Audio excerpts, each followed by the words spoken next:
Ladies and gentlemen, boys and girls, non-binary, distinguished guests, welcome to Ridiculous, the Life of a Clown. Hello, and welcome to Ridiculous Life of a Clown Pandemic Edition. Today I'm talking with Coventry and Kaluza. Coventry and Kaluza, introduce yourselves. Tell the people who you are. Go for it, Coventry. This is Coventry, and this is Kaluza.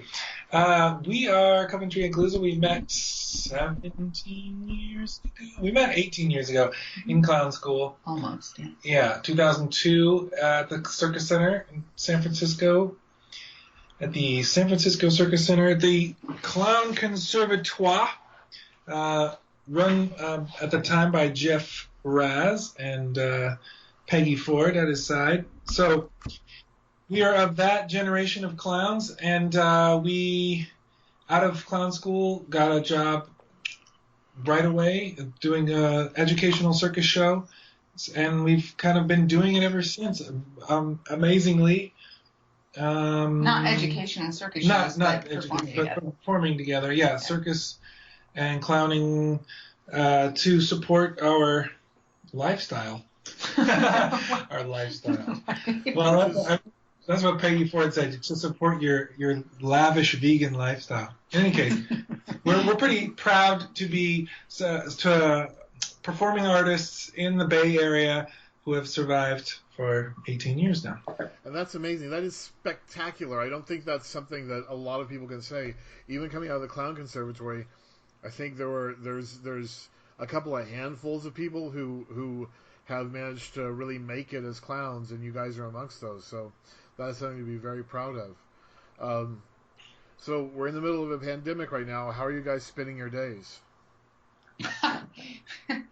Well, we are just as busy as ever. I mean, I think that's my personality, is to be busy and, try and make work. So even though we don't have gigs, we're trying to create.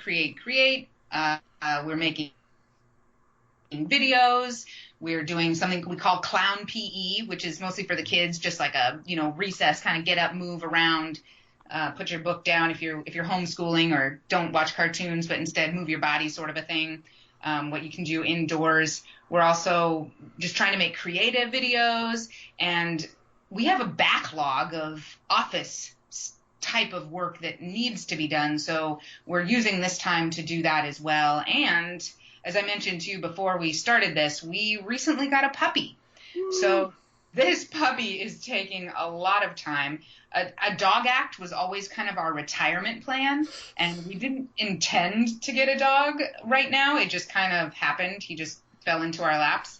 So we're working on training him. We're working on a lot of tricks, and not only just behavioral, making him a good dog, but working on a lot of tricks. So that's taken some time. That's amazing. Yeah. What about your families? How are your families adapting? My family's holding up. Family's hermits already. Yeah, so. My family's were already hermits. Are already hermits. So they're in that way. However, my mom isn't necessarily taking it quite as seriously as I think she should, seeing how she's in the older bracket now. But my families are holding up. My sister works for a coffee shop that is just like supplying the coffee for all the medical workers that come through, and so she's working as hard as ever. And who else falls in the family? How's your family? My family, my family's a mixed bag. My mom's doing okay. She is living right now with her husband in Texas. And she just hasn't gone outside. They basically just don't go out. And my dad is actually homeless right now, so he's not doing so well. So they're not doing the greatest. My aunt is doing okay. She's able to work from home. So it's kind of a mixed bag here and there of, who has resources and who doesn't. And we're in the middle. We're lucky that we have a secure place to stay, but we're really financially quite scared because we haven't gotten our $1,200 stimulus each yet. And you may know this or may not know this, but if you have any W-2 wages, you don't, you're not, what's the word when you not apply for it, when you're You don't qualify. You don't qualify for the PUA. So because I teach a couple classes a week at the athletic playground, that's W-2 income. And therefore, I'm not qualified to get PUA. So they're basing my income, even though I'm 90% of my income is 1099, they're basing it off of a couple of classes a week on my W-2. So, and Jamie's in the same boat. And we listened to a webinar about that the other day, and the guy who was speaking just said, oh yes, people in that situation will find it very unfair. So we do. We find it very unfair, and so we're struggling a bit with that, and we're just going to try and make it through. We have some clients' libraries that, we had a ton of library shows booked this summer, which of course aren't happening, but there are maybe 4 of them that want virtual shows. Well, that's so good. We're going to try and, just pump that and see if we can get some other people interested or, get some donations. We've applied for grants, of course. It's kind of a little bit of a roller coaster. Like I said, we're really grateful that we have a safe housing situation, and my aunt actually has bought us a box of groceries once a week. Oh, nice. So it's really nice of her. So we have some food coming in, but it's still a struggle. I know we're not, a lot of people out there are struggling. I'm well aware of it. I'm on unemployment right now, thankfully, but I'm going to be going back to work part-time, and I'm really afraid that that's going to completely screw over my income. For sure. Because sometimes they just take, they're not supposed to cancel your unemployment if you go to work part-time, but I've read about people losing their entire unemployment because of it, and we are desperate for my income on top of my partner's right now to stay afloat. So yeah, things are tight and scary. Yeah. So you were talking about families a little bit. How are you staying connected to your social support network? The people who, support you emotionally and socially on a day-to-day basis. How are you maintaining those connections? Well, luckily, Jamie is my main. I think we are each other's main support system, and we're used to being together all the time anyway for work. So we don't feel too disconnected in that way. And this puppy is also just pure love in our life. So we're quite blessed for that. And we definitely find ourselves texting, and we've got some Zoom things happening. I'm trying to teach some Zoom classes here and there. Nice. And I get to see some people's faces and hear some hellos. So that's nice. Yeah. What about you? I'm zooming. I'm kind of, I do the upkeep on the socials for our I was going to call it a company, but it's not officially a company. But anyhow, our business. So I'm looking on the Instagrams and the Facebooks and just seeing how other people are doing in their worlds. It's funny because people usually are reporting like sunshiny and happy things are like the highs of their lives on Facebook. So it's not a real window into how people are doing. Yeah, I follow you guys on Instagram. I'm one of your followers on Instagram. So yeah, I've noticed a big uptick in your social presence in the last couple of months. Trying. I've never posted on Instagram or looked at it. Jamie does it all. I've been putting puppy pictures out there to cheer everybody up. So. He just said, "Oh, come here, Mister." Anyhow. So this you kind of explained it, but let's go into a little more depth. How are you staying connected to your clown and performance personas? So let me just backtrack. What happened was the end of March. Was it the end of March? Middle of March. The middle of March. Moisture we were Festival? heading up to Port. Yeah, we went. Natasha did her solo show in Arcata, and then in Portland, we were headed up to the Moisture Festival, and we got word that the Moisture Festival was not going on. So we came back. I was going to work on my solo show. That got canceled. And then it was like we had kind of a week of dazed and confused, which I think everybody went through. we were like, what's going on here with the world? And then I think within the next week, Natasha did a Facebook Live sort of workout, physical workout thing that got a lot of feedback and a lot of hits. And that was our call to action, that people were out there and that we needed to join together and connect. So we then started putting together the clown PEs for the kids, and that got our clown muscles working again. And so once a week we've been just like getting in the studio and throwing something together and throwing the ball back and forth and making offers and taking offers, as Raz would say, basically generating some material to share with the world. And that's really kept our clown muscles working, which has been very helpful because, like Natasha said, we quickly got, all of our gigs were canceled right and left. And so the work that we were usually doing, the juggling rehearsal on our feet in front of an audience that we'd usually be doing was quickly gone. So it got us on our feet, and that's been feeding our creative muscles, as well as then that kind of fed into us making some videos that we've had in the back of our minds for a while, but just never had the focus to do it. And now it's what's interesting about the pandemic and having us all shelter in place is it's causing us to do more inner work instead of pushing out all the time. So for us, it's been I think actually fruitful in a way where we've been able to work on some video ideas that we've had, and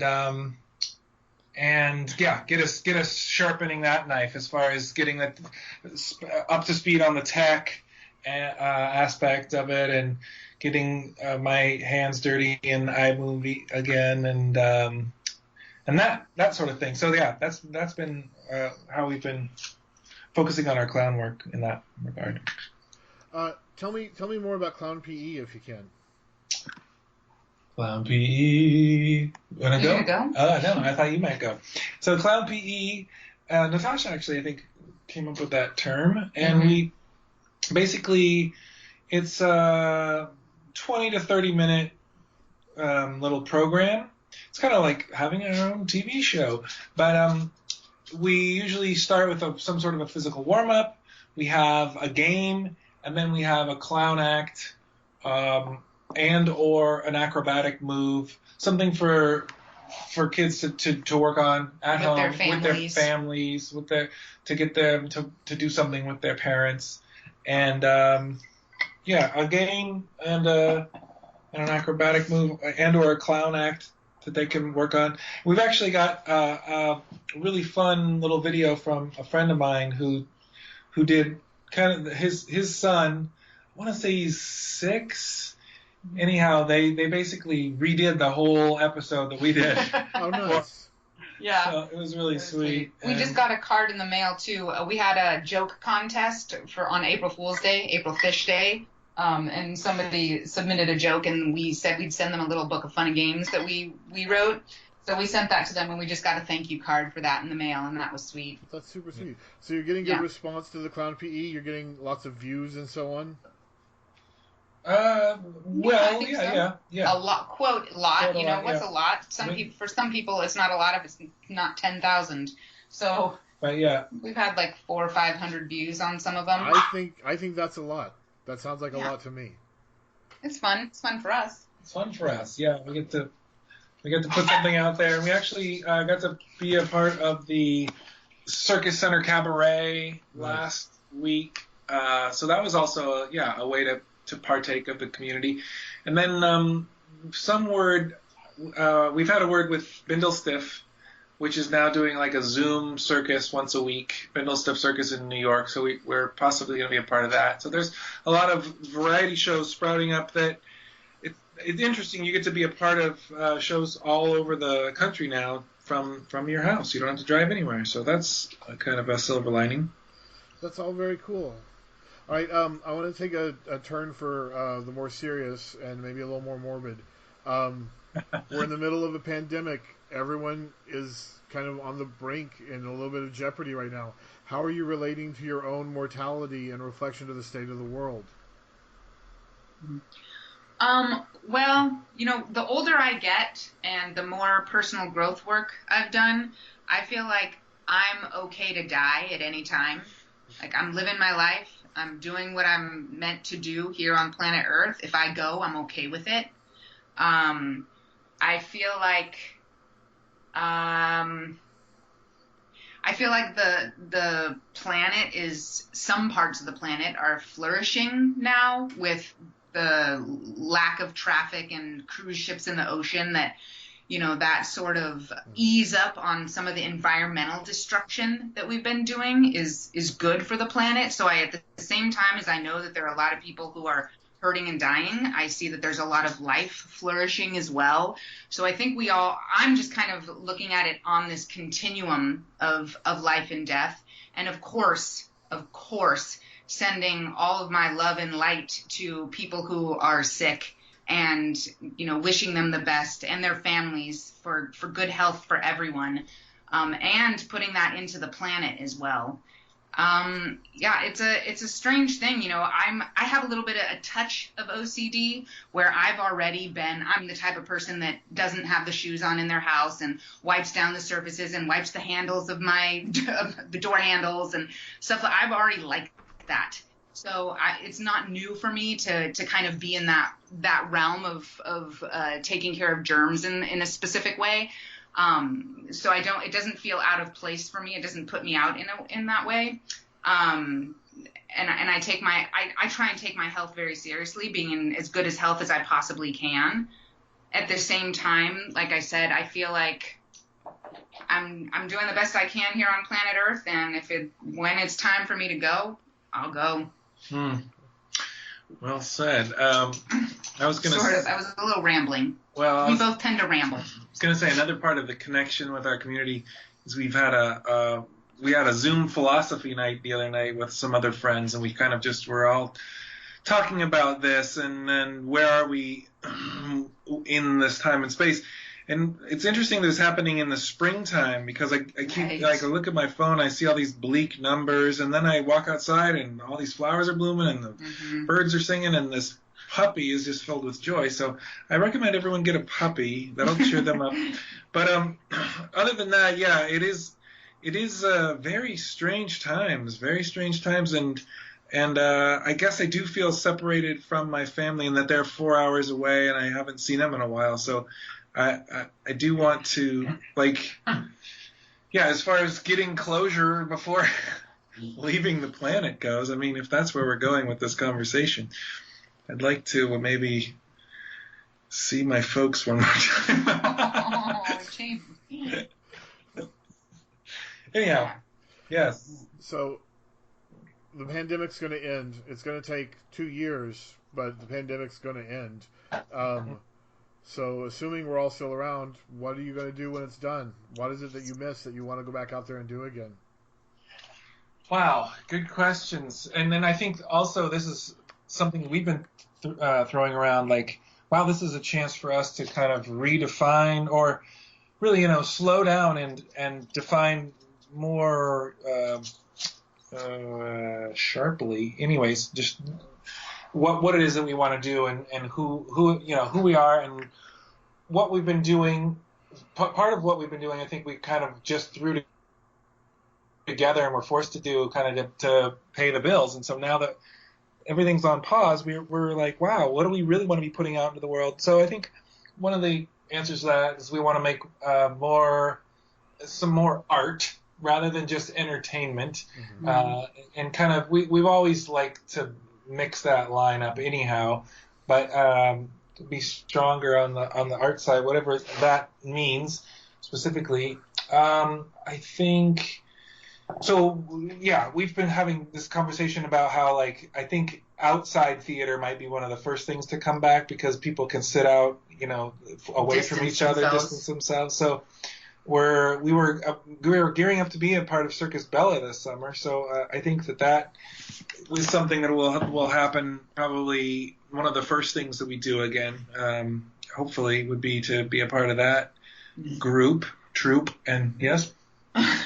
Once it's over, I'm definitely looking forward to being back in a crowd and hearing the laughter. Yeah. That's definitely something that, it's, I don't want to say it's an addiction, but it's definitely a part of my life that is something that is, it's like a quality that I want to have in my life, just like beauty and honesty and integrity and compassion, that joy that comes from that. One of my favorite, I don't know why this is coming up, but I'm just saying it because it came into my mind. One of my favorite memories is being in the show that we produce in the winter, the Mittens and Mistletoe Winter Circus Cabaret with Sweet Cane Productions, and being outside the door of the theater, waiting for an entrance to come in from, the door of the theater, and hearing the people laugh inside at what's happening on stage. I just love that, being a part of it and getting to observe it from the outside.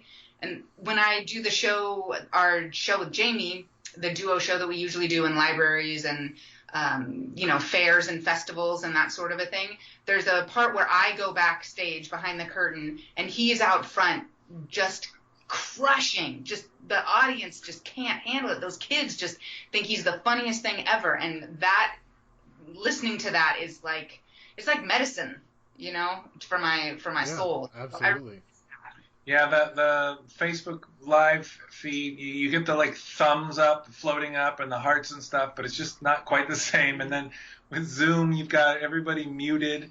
So I'm actually looking forward to a new platform that allows a little bit more interplay between you and the audience, hopefully. Yeah, it seems, I was saying to Jamie, it seems like Zoom, which I think most of us are using, feels like what dial-up modem used to be. You can tell that, something's going to happen here and it's going to get taken to the next level.